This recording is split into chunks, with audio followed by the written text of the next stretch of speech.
23 the smart way. We really appreciate you tuning in today. Today I wanted to talk about some of the stuff that's been going on in the world. I know usually I come on this forum and we have little quick hacks and things for you guys to enjoy and make your life simpler. Today I wanted to talk about some of the stuff that's been going on in the world. As we know, a lot of things have changed with the whole coronavirus and quarantine.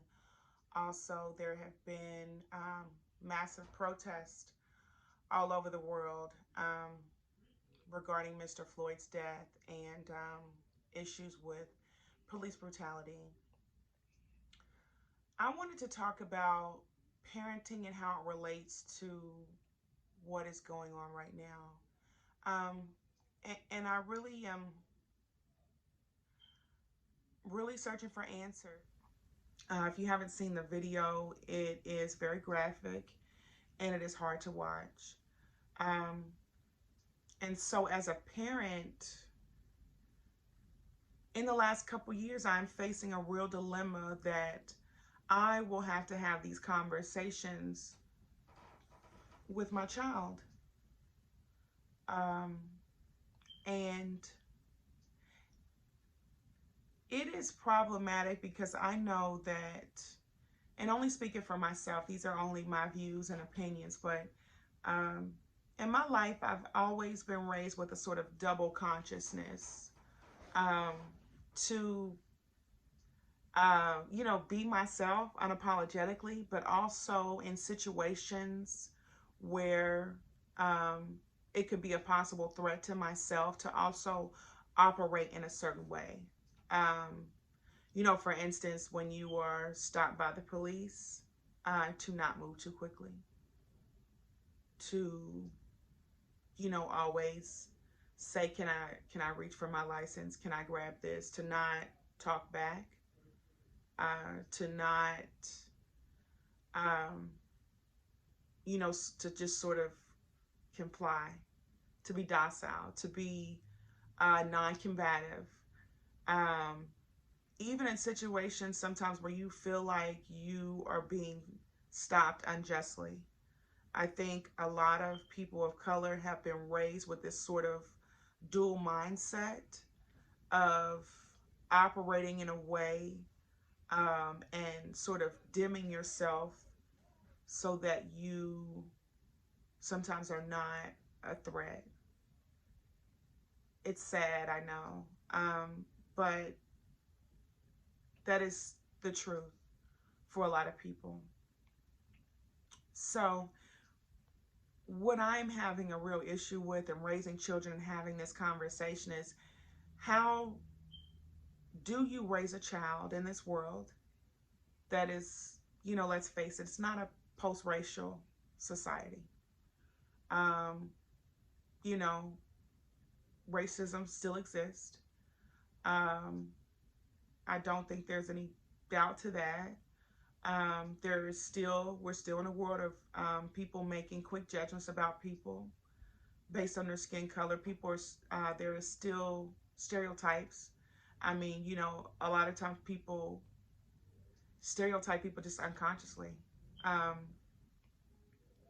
So the issue that I'm having a real problem with is, how do me raising a child, and saying to your child that you can be the best and the brightest and you can achieve and do anything that you want to and speak your mind and be uncompromising and be fully yourself, and that you can just fully express yourself in the fullness of who you are, but to also express that in certain situations you may have to dim your light for your protection, for your safety, to stay alive.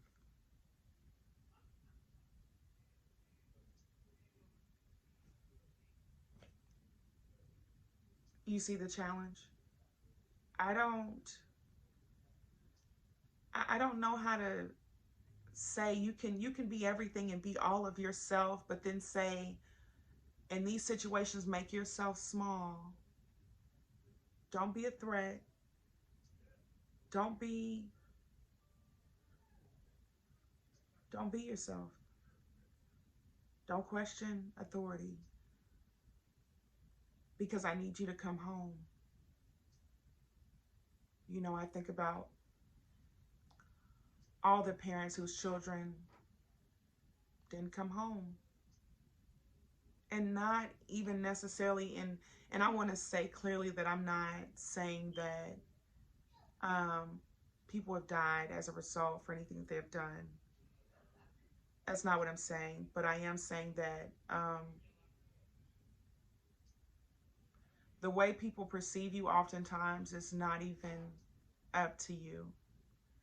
You can be perceived as a threat just by what you look like, or the color of your skin, or what you're wearing, or if your hair's in braids. These are realities. Um, Being a person of color, um, I definitely have been in been in circumstances where I have experienced stereotypes, racism, all of that. It's not, you know, this story is as old as time. I just, you know, and it's something that I always understood this double consciousness and just sort of uh, was raised.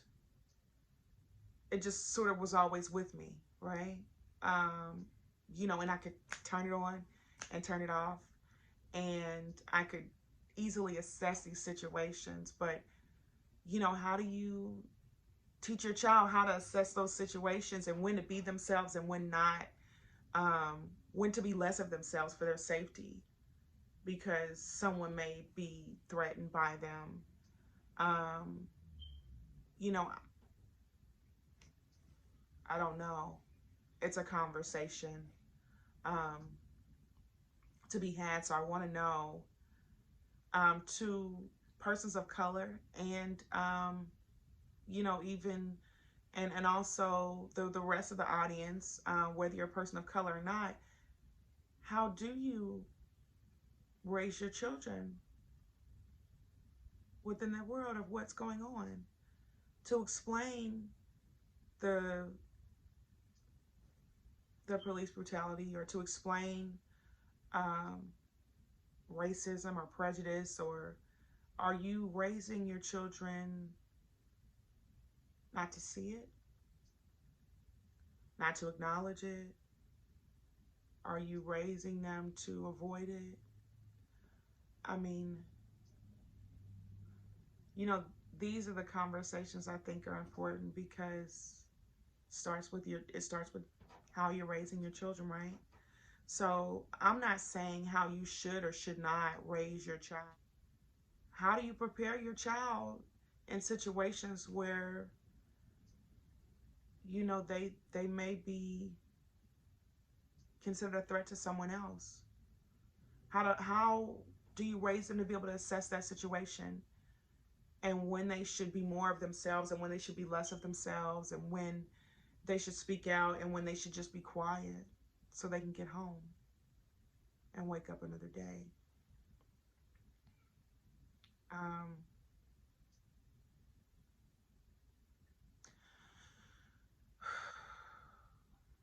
I don't know, guys. You know, so I'm a new parent, and I extend the conversation to you for response and feedback, and feel free to express what you're feeling and what's going on, and how you talk to your children about these issues, um, and maybe any suggestions that you may have, because this isn't an answer video. I don't have an answer. I don't have a quick how-to of how to wrap this all up in a cute video. This is an ongoing conversation. So,